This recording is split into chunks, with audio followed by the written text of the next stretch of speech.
অনেকেই বিদেশ থেকে যে আরবিরা অনেক খারাপ বলতো, আর এটা আমরা শুনতাম। তো আপনি একটা জিনিস চিন্তা করেন, যখন এই যে রমজান মাস আসছে, তো আরবিরা কত দয়ালু, মানুষের জন্য কত কিছু আরব আরব করতেছে। আর আপনি বাংলাদেশের কথা চিন্তা করেন, প্রথম 10 দিন কি করে?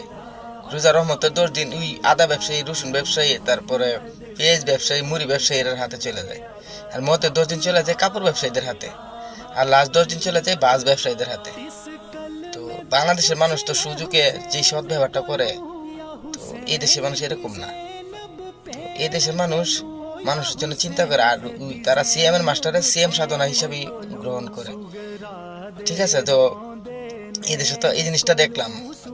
বাংলাদেশ হয়েছে ওই রোজা আসলে শয়তান তো মা ব্যবসায়ীদের হাতে বা এই এই সিন্ডিকেটের হাতে দিয়া চাবি কাঠি রাইখা চলে যায়। তো শয়তান মনে করে যে যাক, আমার দায়িত্বটা আমি দিয়ে গেছি গে ব্যবসায়ীদের হাতে। তো বাংলাদেশের মানুষের অবস্থা এরকম।